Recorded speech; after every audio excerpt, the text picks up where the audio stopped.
की सच्चाई, सच छुपने नहीं देंगे। नमस्कार, मैं राहुल राज, दिल्ली जंतर मंतर पर आप सभी का स्वागत है। देश की सच्चाई में मिथिला अलग राज्य की मांग को लेकर के दिल्ली के जंतर मंतर पर इस समय ऐतिहासिक प्रदर्शन चल रहा है। उस क्षेत्र से जुड़ी हुई जनता आई है, क्या प्रमुख मांगे होंगी। हालांकि जिस राज्य से आते हैं पहले ही 2 हिस्सों में वो बट चुका है, अलग राज्य बन चुके हैं। उसके बाद अगर मिथिला की भी बात होती है तो क्या सरकारें सुनेंगी। 2024 लोकसभा का चुनाव है, उससे पहले जो ये मांग है केंद्र की सत्ता की बात करें, क्या इन बातों पर विचार करेगी क्या। और ये तमाम वो चेहरे हैं जो इन लड़ाइयों को लेकर लंबे समय से लड़ाई लड़ रहे हैं, उनसे ही बात करते हैं कि अगर मिथिला बन जाता है राज्य तो बेहतर क्या होगा उस क्षेत्र के लिए, वहां की जनता के लिए। किन मुद्दों पर इतनी बड़ी मांग हो रही है। मिथिला, आपने कहा अलग राज्य चाहिए, उस क्षेत्र की जनता की हम बात करें तो अलग राज्य का अगर निर्माण होता है तो क्या बेहतर हो जाएगा और लगता है कि सत्ताएं सुनेंगी। मैं आपको बताऊं कि मेरा नाम मनोज झा है और मैं मिथिला लोकतांत्रिक मोर्चा का राष्ट्रीय अध्यक्ष हूं और मैं विगत 30-35 वर्ष से मिथिला, मैथिली, मिथिला का विकास या फिर मिथिला राज्य आंदोलन को बल दे रहा हूं। और मिथिला राज्य निर्माण की बात है तो इसके पीछे कई सारे तर्क हैं जो हमारे मांग को मजबूती प्रदान करती है। और सबसे पहले मैं बताऊं कि बिहार नामक प्रांत में हमारे मिथिला क्षेत्र की उपेक्षा अनवरत होती आ रही है, जो अभी भी जारी है।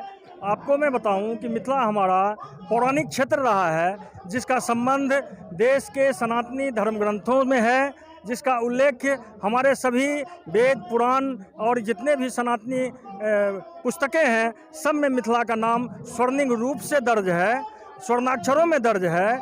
लेकिन उस मिथिला क्षेत्र की उपेक्षा, जहां मिथिला के हर गांव में, मिथिला क्षेत्र के हर गांव में पर्यटन का संभावना है, पर्यटन के ऐतिहासिक चिन्ह मौजूद हैं कि जहां से जगदम्बा जानकी का जन्म हुआ था, जहां प्रभु श्री राम की शादी हुई थी, जहां स्वयं महादेव उगना बन के जिस धरती पर आए थे। तो ऐसे पौराणिक क्षेत्र का पर्यटनिक विकास वर्तमान समय में भारत देश का सबसे बड़ा पर्यटन उद्योग केंद्र होना चाहिए था। वहाँ पर्यटन के नाम पर शून्यता है। ये हमारी मिथिला राज्य की मांग का सबसे बड़ा आधार है। मैं आपको बताऊं कि ब्रिटिश काल से ही मिथिला क्षेत्र में करीब सैकड़ों उद्योग स्थापित थे, कल कारखानों का चलन था। मिथिला के हर घर में लघु उद्योग, कुटीर उद्योग विकसित था, जो सोची समझी राजनीति के तहत मिथिला क्षेत्र से एक एक कारखानाओं को बंद कर दिया गया। मिथिला क्षेत्र में चीनी मिलों का जाल सा था, जिसकी मिठास विश्व भर में प्रसिद्ध थी। मिथिला क्षेत्र की चीनी, उस मिथिला क्षेत्र में वर्तमान समय में एक भी चीनी मिल नहीं है और सारी औद्योगिक इकाइयां आज के डेट में खंडहर का रूप ले चुकी है। अरे रुक जा भाई, अरे बंद करो भाई, उसको बंद करो, बंद करिए।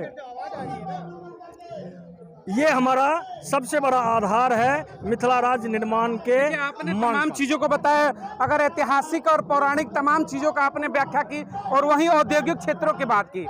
सिर्फ ये बात हमें अगर बिहार की आती है तो केवल मिथिला ही नहीं, पूरे बिहार के अगर विकास गाथा को देखें तो जितना बाकी राज्य होते हैं उस हिसाब से शिथिल है, कहीं ना कहीं वो चीज़ें बेहतर नहीं हैं।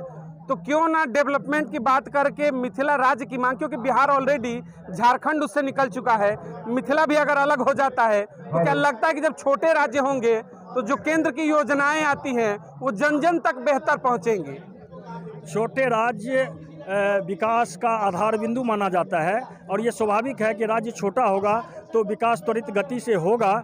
और मैं यहाँ सिर्फ मिथिला क्षेत्र की बात करने आया हूँ। मुझे बिहार का विकास नहीं हुआ या बिहार के अन्य क्षेत्रों का मिथिला क्षेत्र के अलावा और कहीं विकास नहीं हुआ, उससे ज़्यादा कुछ लेना देना नहीं है। हमारा मिथिला क्षेत्र पौराणिक क्षेत्र जो हमारा 300 वर्ष से ज़्यादा का पुराना मांग है। और मैं बार बार दोहराता हूँ कि देश के अंदर ब्रिटिश शासनकाल में जिस समय बंग प्रेसिडेंसी की स्थापना हुई उसी समय से हमारी मिथिला राज्य की मांग चली आ रही है। और उस समय भी हमें ब्रिटिश गवर्नमेंट ने हमारे जो पूर्वज आंदोलनकारी थे उनको ये कहकर शांत करा दिया कि अभी वंग की स्थापना होने दीजिए, इसके बाद वंग से हम उड़ीसा और मिथिला नाम का स्टेट निकालेंगे। लेकिन दुर्भाग्यपूर्ण रूप से उड़ीसा का निर्माण भी हुआ, उस समय भी मिथिला राज्य की स्थापना की उपेक्षा की गई। और उसके बाद जब वंग से दूसरा राज्य निकला तो उसका नाम अनावश्यक औचित्यहीन रूप से बिहार रख दिया गया, जिसकी कोई ज़रूरत नहीं थी। और हमारा मिथिला बड़ा नाम था, उसकी उपेक्षा उस समय भी। आप लोगों की एक राजनीतिक पार्टी भी है, आपने कहा कि मिथिला लोकतांत्रिक मोर्चा, और मैं बात करूं जब झारखंड की तो जेएमएम था, शिबू सोरेन, उन्होंने भी आप ही की तरह लंबी लड़ाई लड़ी कि हमें झारखंड चाहिए, आदिवासियों का डेवलपमेंट होगा। तो क्या लगता है कि उसी तर्ज पर जैसे जेएमएम जीता, शिबू सोरेन मुखिया के पद पर बैठे और वहां के सत्ता में आज भी मौजूद हैं, आप लोगों को भी लग रहा है कि मिथिला बनेगा और पहली पार्टी होगी जो सत्ता में आएगी और मिथिला का विकास करेगी? जरूर जरूर। ये मिथिला आज से नहीं, बहुत दिन से पहले जगन्नाथ मिश्र ने इसका किया था। जगन्नाथ मिश्र थे, डॉक्टर मुख्यमंत्री थे, उस समय से ये बात उठ रहा है जो मिथिला राज्य बनना चाहिए। आज मगध, बिहार का नाम है मगध और मिथिला, झारखंड कट गए, मगध और मिथिला है। उसमें जो कोई फंड जा रहे हैं तो वो मिथिला में नहीं पहुंचते हैं। आज आपको मैं बता देता हूं, मधुबनी जिला का ज़्यादा गरीबी इतना है, जो एक कंदर्पी घाट है, कंदर्पी घाट नामी है इतिहास में, मगर वहां पर मैं हर एक तरह से एक नाव पर हर एक तरह से वहाँ बांध है कमला नदी का, मगर वहाँ पर मैं अभी तक मोदी सरकार, मैं अभी 5 दिन से हूँ गडकरी जी के पास, मगर हमको मिलने के लिए टाइम नहीं दे रहा। मोदी सरकार की बात के एक छोटा सा सवाल लेना चाहूँगा। 2024 चुनाव है और कहते हैं बिहार की जो 40 सीटें हैं सत्ता का कहीं ना कहीं रुख पलट देती हैं। आपकी मांग है कि मिथिलांचल नहीं बना, राज्य अलग नहीं बना, तो 24 में क्या सत्ता में परिवर्तन भी करेंगे? क्या परिवर्तन करेंगे कि अपना जो है ना अपना सरकार बनाएंगे, हमारे MP MLA अपना होगा, मिथिला राज्य मखाना का पोस्टर रहेगा और अपना राज्य बनेगा। वैसे मोदी जी काम कर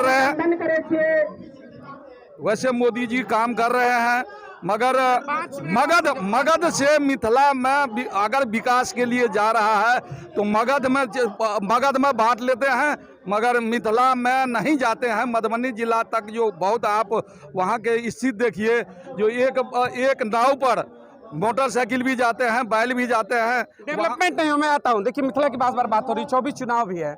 24 चुनाव में क्या ये मुद्दा अहम होगा? जो भी पॉलिटिकल पार्टियां होंगी अगर अपने वादों में लाती हैं कि मिथिलांचल के बारे में सोचेंगे या फिर लाएंगे, तो उनके साथ जाएंगे या फिर विरोध होगा? बातों में नहीं लाएंगे, जो मिथिला राज्य के लिए आगे आएंगे वहाँ की जनता अब की बार उसे ही वोट करेगी जो मिथिला राज्य का वादा करेगा और देगा, वादे तक सीमित नहीं रहेगा। अगर मोदी नहीं करते 6 महीने का समय तो मैं विजय कुमार रचनात्मक जन मोर्चा पार्टी का राष्ट्रीय अध्यक्ष, इस पार्टी का गठन किया है। ये मिथिला राज्य भी बनाएगी, सत्ता भी स्थापित करेगी और इनसे छीन कर लेगी। सत्ता के गलियारे में जाने की थोड़ा साइड है, सत्ता के गलियारे में भी जाने की तैयारी है। मोदी नहीं सुनेंगे, राहुल नहीं सुनेंगे, तो खुद की पार्टी है, लड़ेंगे, संसद में जाएंगे और बनाएंगे, ऐसा भी तैयारी है क्या?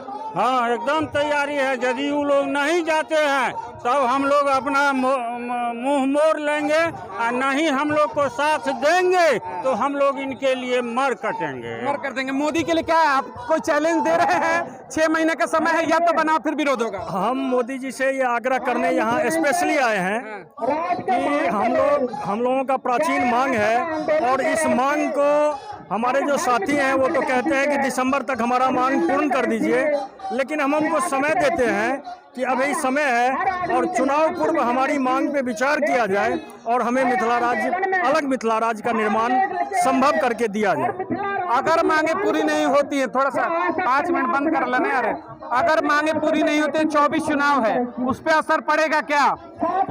जी बहुत असर पड़ेगा, जी असर पड़ेगा। इंडिया गठबंधन के साथ भी जाने की तैयारी है? देखिए गठबंधन की बात नहीं है सर, यहाँ जो है मिथिला राज्य के लिए बहुत पुरानी मांग है, और मोदी जी और राष्ट्रपति और गृह मंत्री से अनुरोध है कि आप हर एक गांव का विकास कर रहे हैं, गांव का, शहर का विकास कर रहे हैं। तो मेरा इनसे प्रार्थना है कि ये मिथिला राज्य को पुनः स्थापना करे और विकास का, शिक्षा का और हर एक धर्म जात को जैसे सबका साथ सबका विकास कर रहे हैं, तो मिथिला भी इन्हीं के साथ जुड़ा हुआ है, इनसे परे नहीं है। लेकिन मोदी जी कुछ करके तो दे हम लोगों को। चलिए, मोदी जी कुछ कर दे, यही उम्मीद है।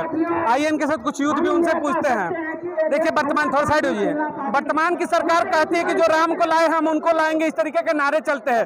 कहते हैं कि राम मंदिर हमने बनाया, राम को हम लाए, तो क्या मिथिला को भी लेकर आएंगे क्या? देखिए, मिथिला को लाने की जहाँ तक बात है, तो मिथिलांचल बिहार हो गया, एक बहुत बड़ा स्टेट हो गया है। तो बिहार से जब बड़ा स्टेट हो जाता है, उसके बाद लॉ एंड ऑर्डर संभालना मुश्किल हो जाता है। आए दिन मिथिला क्षेत्र में क्राइम होता है, आए दिन मिथिला क्षेत्र में लूटपाट, हत्या होती रहती है। तो हम चाहते हैं जो बिहार की सरकार है, उनसे मिथिला के क्षेत्र में लॉ एंड ऑर्डर कंट्रोल करना मुश्किल हो रहा है। मिथिला के क्षेत्र में रोजगार नहीं है, हम लोग पलायन करके दिल्ली आए हुए हैं। तो जो हम लोगों की इसलिए इस वजह से मांग है, मुख्य मांग है, हमें अलग कर दिया जाए। हम अपने हिसाब से मिथिला को सजाएंगे, मिथिला को बढ़ाएंगे। उम्मीद है कि राम की बात करने वाले मिथिला पर विचार करेंगे। जो राम की बात करते हैं उनसे ही हमें उम्मीद है, वही जानकी जी की भी बात करेंगे। जैसे राम अयोध्या से आए हुए हैं, जानकी जी हमारे मिथिला की प्रमुख हैं। तो हमें राम को जो लाए हैं उनसे उम्मीद है, हमें आशा है, वो हमें मिथिला देंगे और जानकी जी को उचित सम्मान मिलेगा। अगर राम को लाने वाले मिथिला को नहीं लाते हैं तो क्या 24 के चुनाव में कहीं ना कहीं डाइवर्जन होगा क्या? वोट बैंक उनका खिसकेगा क्या वहां से? देखिए, इस पे हमारे जितने मिथिला के लोग हैं, मिथिला में हजारों पार्टियां हैं छोटी छोटी, हम सारी एक बड़ा मीटिंग करके इस मुद्दे पे बात करेंगे और जो उचित होगा, वो पार्टी से जो निर्णय निकलेगा वो उस पे हम विचार करेंगे, उस पे हम आगे बताएंगे। मोदी पे उम्मीद है? बिल्कुल उम्मीद है जी। आपको क्या लगता है कि सरकार इन बातों पर 24 से चुनाव से पहले जिस तरीके आप लोग यहाँ बड़ा प्रदर्शन कर रहे हैं, दबाव होगा, हो सकता है कि उम्मीदें हैं कि काम पूरा हो? मिथिला में और खास करके बीजेपी सरकार को अगर हमारी मांग को वो पूरा नहीं करते हैं, तो आने वाले 2024 चुनाव में उनको कुछ ना कुछ देखने को अलग मिलेगा। क्योंकि हमारी जो मांग है वो आज से नहीं, बहुत दिनों से है। हमें मिथिला राज्य अलग चाहिए और इसके लिए जहां तक होगा हम लोग प्रयास करेंगे। अभी तो हम लोग जंतर मंतर पे किए हैं, आगे हम अपने स्टेट में जाके हर जगह धरना प्रदर्शन करेंगे और इसके लिए जहां तक भी होगा सरकार से हम अपनी लड़ाई जारी रखेंगे। जहां तक हो सकता है लड़ाई लड़ेंगे। कहीं एक भगवा वाला दूसरे भगवा वाले को अब चैलेंज तो ओपनली नहीं कर रहा है, या तो मांगे पूरी करो, नहीं तो फिर ये भी भगवा डाइवर्जन में जाएगा। बिल्कुल ये होना ही है। हम मिथिला राज्य चाहते हैं, मिथिला को अलग से सम्मान चाहते हैं। जो मिथिला के लोगों को सम्मान नहीं मिलता है वो हम चाहते हैं अलग से करें, और हमें पूरी उम्मीद है नरेंद्र मोदी जी की सरकार से 24 के इलेक्शन में वो मिथिला को उचित सम्मान देंगे। अच्छा, अगर आपको लगता है कि जिस तरीके से अयोध्या सजी, काशी सजी, कहते हैं कि मथुरा भी सजाएंगे, सब सजा दिया, तो फिर क्यों ना ऐसा हो कि मिथिला भी सज जाए? क्योंकि जुड़ा हुआ तो वो भी है। अगर राम है तो जानकी है, जानकी है तो राम है, राम के बिना जानकी अधूरी, जानकी के बिना राम अधूरे। तो फिर तो विकास होना चाहिए। बिल्कुल होगा। मैंने पहले कहा, मिथिला की विकास नरेंद्र मोदी जी की सरकार जो राम को लाए हैं, जिन्होंने राम की अयोध्या को सजाया है, वो नरेंद्र मोदी जी मिथिला के लोगों को भी उचित सम्मान देंगे। माँ जानकी जी को भी उचित सम्मान मिलेगा। मोदी जी के 10 साल का जो कार्यकाल पूरा होने वाला है, क्या उसमें उन्होंने सजाया क्या? नहीं, अभी तक हमें मिथिला को कोई सम्मान नहीं मिला। अभी तक धोखा ही मिला। बिल्कुल, अभी तक धोखा ही मिला, जिसकी वजह से हम लोगों ने जंतर मंतर पे आके नरेंद्र मोदी जी के ध्यान में ये चीज देने का काम कर रहे हैं। धोखे का जवाब देंगे 24 में? बिल्कुल जवाब देंगे, बिल्कुल देंगे। 24 में जवाब देंगे। कुछ और है, 24 चुनाव है, मिथिला की अगर मांग पूरी नहीं होती है तो मोदी को क्या जवाब मिलेगा क्या 24 चुनाव में? नहीं, जवाब तो अभी भी मिल रहा है। मोदी जी को चाहिए कि हमारी मांग को उचित स्थान दे। हो रहा है, लेकिन और थोड़ा तवज्जो देने की जरूरत है उनको। अयोध्या सज सकती है, मथुरा सज सकता है, काशी की बात हो सकती है, तो क्यों ना मथुरा के बाद, अयोध्या के बाद मिथिला का चांस आ जाए? क्योंकि राम से जुड़ा हुआ है तो काम तो करना चाहिए। मेरा ऐसा मानना है कि मोदी जी जो है हमारे इलाके के लिए ध्यान दे रहे हैं, बट हम लोग के लिए इतना स्पेस नहीं मिल रहा है कि हम डायरेक्ट उन तक मैसेज पहुंचा सके। हमें एकजुट होना है और वहां तक अपनी आवाज को बुलंद करना है। मिथिला की बात करते हैं तो राम से जुड़ा इतिहास है। वर्तमान की सरकार कहती है कि राम राज्य है, राम की सरकार है, राम को मानने वाले हैं। तो राम को मानने वाले क्या सीता की जगहों पर काम करेंगे क्या मिथिला राज्य बनेगा क्या? ऐसा दुर्भाग्य है हम लोग का कि वो उचित स्थान हम लोग को नहीं मिल रहा है। मोदी जी को चाहिए, स्टेट लेवल पे भी लीडरशिप इतना सशक्त नहीं है जो सत्ताधारी पार्टी है उसमें, तो उसके कारण हम लोग को खामियाजा भुगतना पड़ रहा है। अगर ये इस तरह के आंदोलन लगातार होते रहेंगे तो उचित स्थान जरूर मिलेगा। चलिए बहुत बहुत धन्यवाद। ये तमाम वो चेहरे थे, देखिए मैं एक बार चाहूंगा पीछे आप पोस्टर जरूर दिखा दीजिएगा। मिथिला अलग राज्य की मांग को लेकर के बिहार से तमाम वो चेहरे थे, आए थे, मांगे वही हैं 24 से पहले अलग राज्य दे दो, वरना 24 के चुनाव में कहीं डाइवर्जन ना हो जाए वोट बैंक का। खुली चेतावनी है, आप अपने विचार प्रकट करिएगा, अलग राज्य बेहतर है क्या? जय हिंद, जय भारत।